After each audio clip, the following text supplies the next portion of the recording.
Hey, in this episode we've got some miscellaneous things to take care of on the Cafe Racer. Welcome to Urban Monk TV.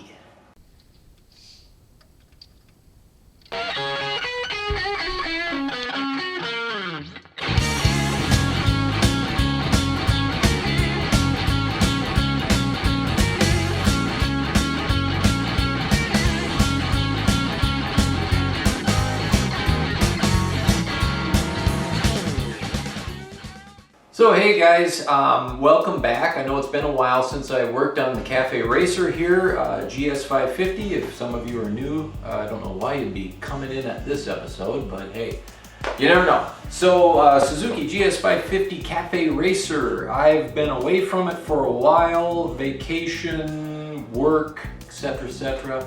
And I've got some things I need to do. Last we were polishing some aluminum on this rear wheel hub, which is looking really nice now, and so I got to put the sprocket back on that. I'm looking up the torque specs on my service manual back there, but the computer locked up on me, so I'll have to figure that out.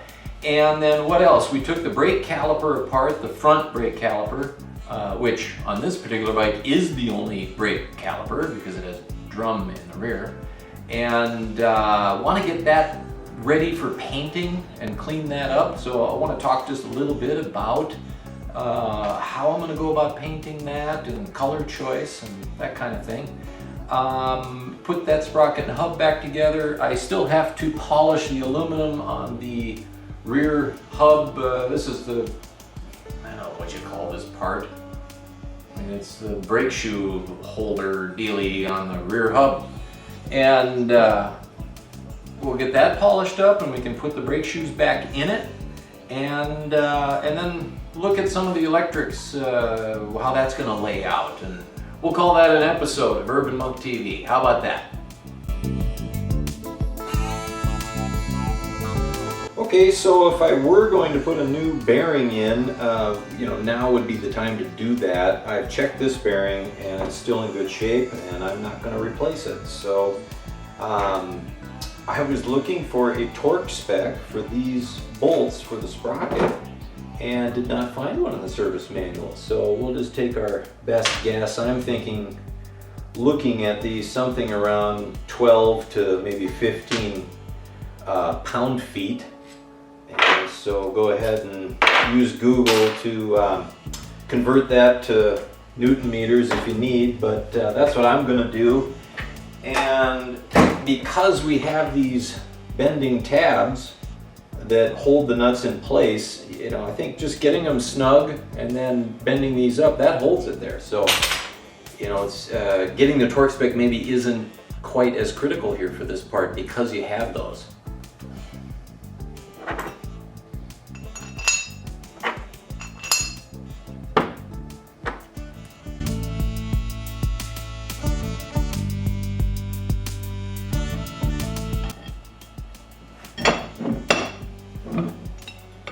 These all want to fall out if I tip it, and so I'm just going to do these one at a time. Whoop. Just like that. So I got to be kind of creative about how I hold them and get the nuts started.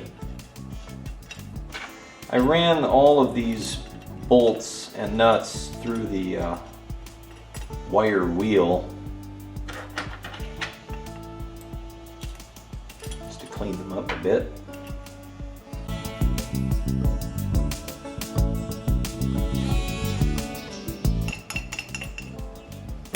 Okay, now I can tighten them up.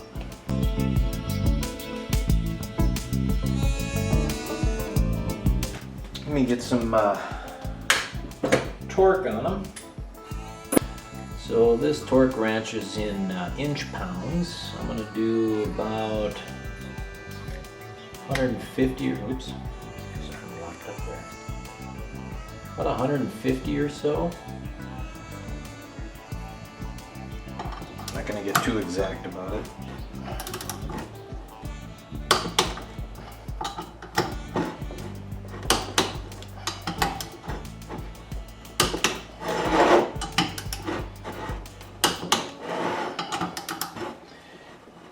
It's probably somewhere between 12 and 15 pound-feet. I haven't really done the math exactly. Really nice torque wrench. It's a Proto. Got this from Rodney at Allison Sales and Canvas, who is working on the Cafe Racer seat. And speaking of Rodney and the seat, so he sent me an update. He is working on it. He's done a really nice job with the stitching and having kind of that pleated look. And then he did a piping around the edge at the top. But we ran into some difficulties, or he ran into difficulties that really were, a product of my upholstery pan, the wood part that I made over the fiberglass. It ended up just too tall in places, and it was breaking up the lines.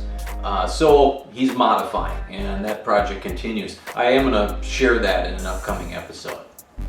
And bending these up, I'm going to get under them a little bit with this wood chisel. I know that's probably really bad use of, but it has such a nice sharp edge that it gets under there easily to get it started.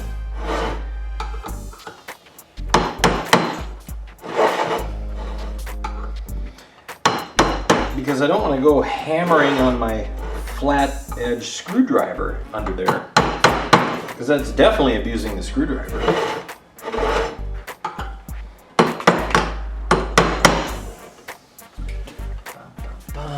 So once I've got it started, make sure I got them all,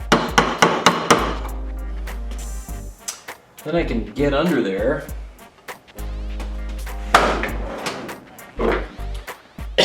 with a punch like this.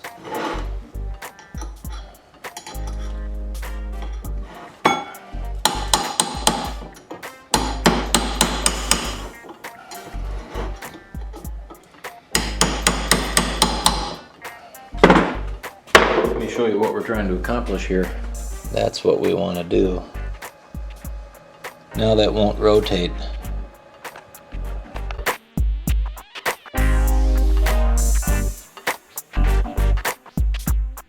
So I'm thinking on the bike that'll look pretty good. You'll be able to see all of that shiny aluminum, even though this thing is not necessarily as shiny, but it's galvanized.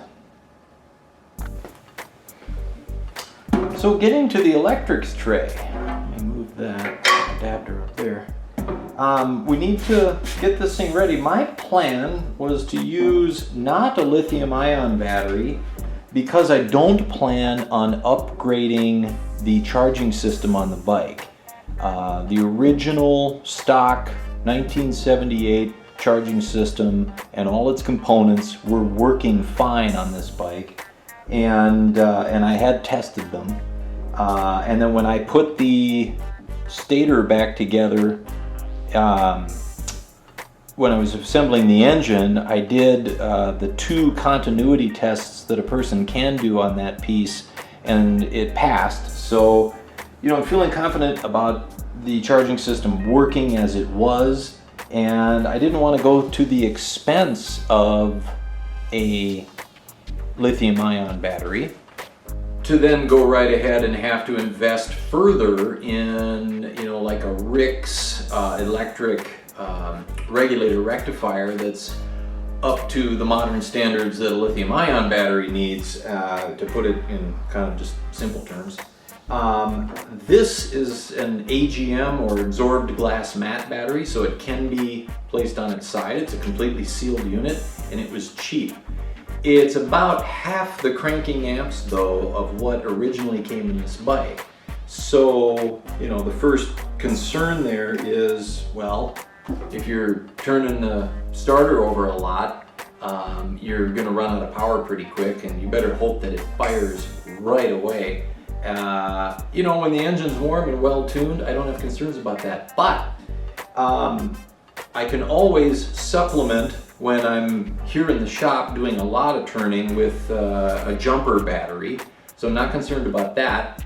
And one of my ideas was to add this small bank of capacitors along with the battery. and they could sit right in here. So while they don't hold a lot of juice for very long, they do hold a lot of juice for a short period of time.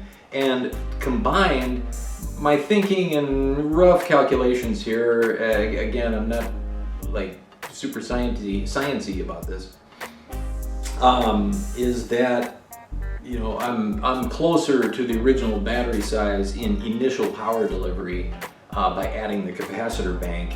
And then there's the other piece, which is this bike has a kickstart, and there's nothing cooler than kicking your bike over. And frankly, even when I had the original battery in it, other than the first cold start, I tended to use the kickstart all the time because it's just fun. So this is what I'm gonna do here. So together, I'll have, you know, standard lead acid absorbed glass mat battery on its side, and then I'm going to supplement in these capacitors. And what these are a bank of 6 2.7 volt 120 farad capacitors. And you know, you take that 2.7 volts times 6, you know, we'll be somewhere north of 15 volts, but that's not, you know, outside of the realm for a bike like this anyways. There's no real sensitive electronics here that are going to have a problem with that. And the battery should be somewhat of a buffering effect on the whole system anyways. So there's power. On this old bike, the regulator and the rectifier are separate pieces instead of combined into one. And so because this rectifier has you know, some heat generation to it, I think I want to have this outside from, you know, being under the seat. And I was thinking I could hide it right up under here, and under there it'll get some good airflow for cooling, but also from the side you won't be able to see it very much, as evidenced by this shot. It'll be up in here, so hidden really from prying eyes. So since I'm going to have some bolts going through here to hold this up on the underside, I thought I would do that first so that I can then place other components around them, or even maybe share a bolt hole. That's not a half bad idea. Yeah, that would be a really good idea actually. So I think I'll just drill them from the top down. I can just reach through with that. There.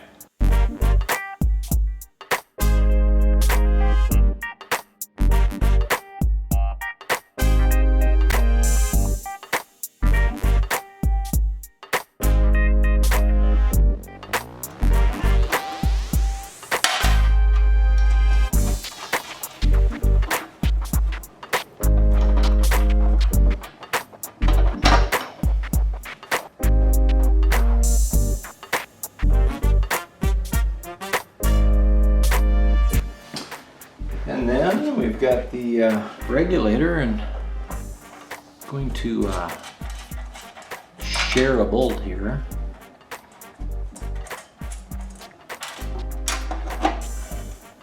Because why not? I don't know if I want it with the wires going this way or, you know, that way. Not sure that it matters a whole lot right now.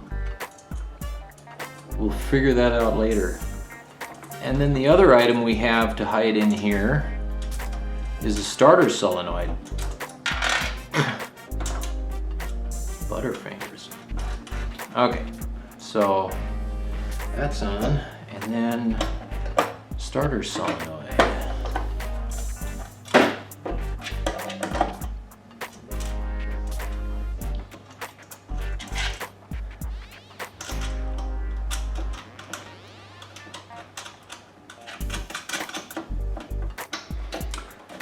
Okay, so as far as electrics go, that's kind of the whole thing.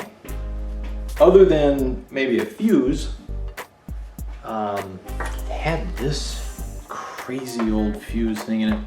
I bought a few of these guys that are, you know, blade fuse with a 30 amp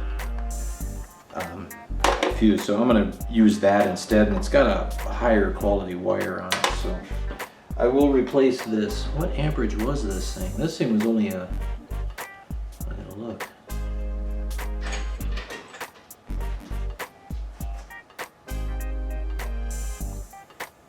It's old, it's hard to read. 10 amp? Hey, look at the schematic and see. So interesting, the fuse is listed as a 15 amp here, and that ties in between the red wire coming from the rectifier. Let's see, so we come off of that red wire and we go up into starter relay. So it's a starter relay fuse, and it's supposed to be a 15 amp. There's clearly a 10 amp in there. So we'll see what I'm going to do there. I can always change out that blade fuse into a 15 amp. And there is one more small component I overlooked that needs to go in here. The turn signal relay. But again, plenty of room under here for all of this.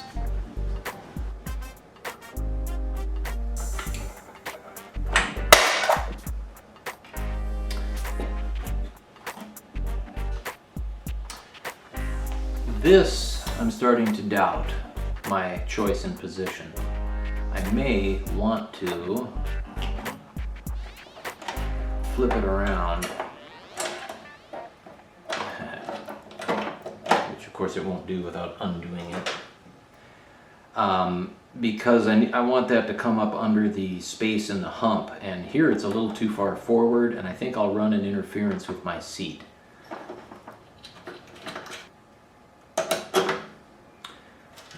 That once. Even there, I think I will. So I'm thinking we're going to have to come up somewhere else. But the starter relay, I'm sorry, the turn signal relay could live up here.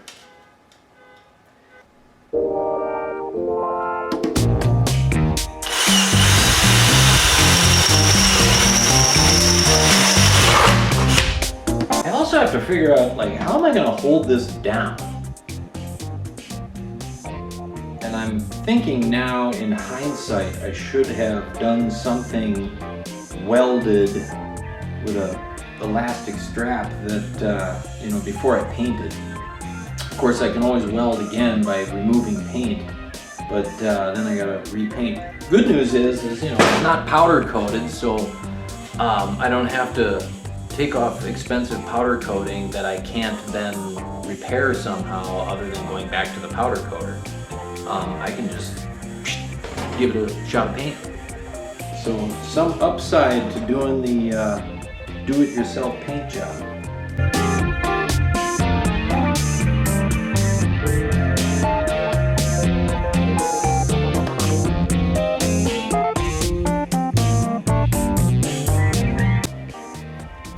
So for the turn signal relay, I was thinking it'd be kind of fun to use this little rubber mount, and there was a piece of metal, a tab, that then had maybe just a little bit wider hook type of, I don't know how to say it, a couple of catches to it, and this thing would slide on and just be held there. And so maybe I could just bend a little piece of metal tab and put that on this nut, and that thing could live right there, but actually be secured with its original mount idea. So I think with a little bit of sheet metal I can do that.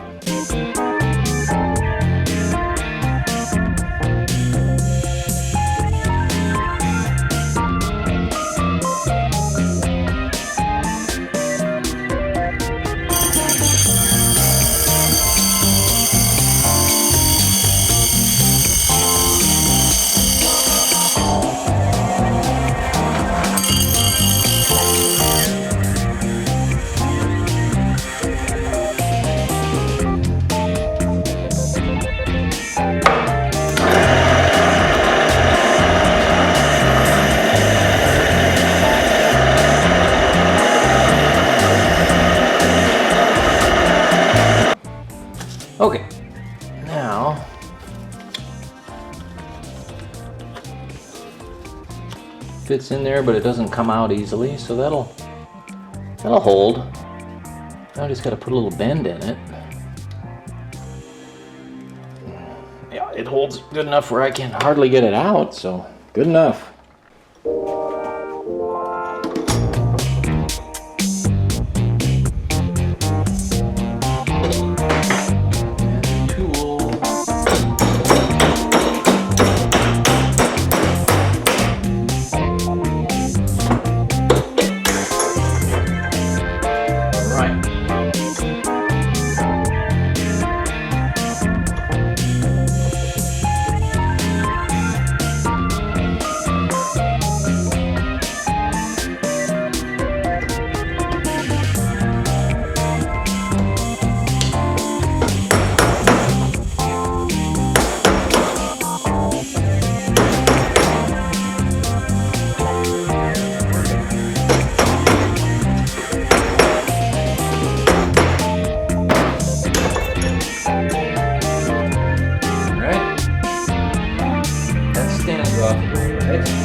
Thing I can do is, now that I'm done back here with my hold down tabs and painting and clear coat, I can mount my brake and tail light, and so I think we may as well go ahead and do that.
Alright, just curious what this is going to look like. It's a combination running light, there's running, and brake lights, and then of course right turn and left turn. I don't have the flasher relay in yet, so it's not flashing. I can do this by hand. Oops. Anyways. Hopefully that's pretty visible in the daytime. Doesn't look too bad. So just thinking about how I can be helpful to the community here a little bit. I know they sell a lot of these out there, and maybe this information can be found somewhere else, but now that I've figured it out, I'll share it. You got 5 wires coming out of one of these. The black is your common ground. So you can just go ahead and hook that up. And then running light is the white. Brake is the red. The right turn signal is the blue. And the left turn is the yellow. So black common, red brake, white running, blue right, yellow left. There, hopefully that's helpful to somebody.